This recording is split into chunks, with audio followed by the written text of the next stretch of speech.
तुळजाभवानी मातेच्या मंचकी निद्रेस मंगळवारी सायंकाळी प्रारंभ झाला, तर शारदीय नवरात्र महोत्सवाला 3 ऑक्टोबर पासून सुरुवात होणार आहे। धाराशिव जिल्ह्यातील श्री क्षेत्र तुळजापूर येथील श्री तुळजाभवानी मंदिर हे 3.5 शक्तिपीठांपैकी एक आहे। महाराष्ट्राची कुलस्वामिनी म्हणून तुळजाभवानी देवीला ओळखलं जातं। या ठिकाणी संपूर्ण जगभरातून भाविक दर्शनासाठी येत असतात। नवरात्र उत्सवात तुळजापूर इथं मोठा उत्सव असतो। नवरात्रीत तुळजापूर इथं मोठा उत्सव असतो, त्यामुळे या काळात भाविकांची मोठी गर्दी या ठिकाणी असते।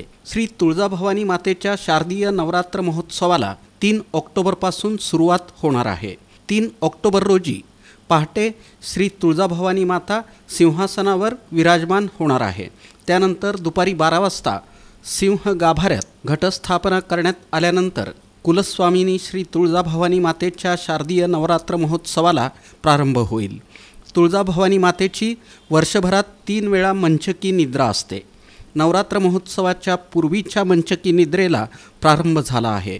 या निद्रेला घोर निद्रा असं म्हटलं जातं, तर सीमोल्लंघनानंतरच्या श्री तुळजाभवानी मातेच्या मंचकी निद्रेला श्रमनिद्रा असं म्हटलं जातं। 2024चा शारदीय नवरात्र महोत्सव 3 ऑक्टोबर ते 18 ऑक्टोबर दरम्यान साजरा करण्यात येणार आहे।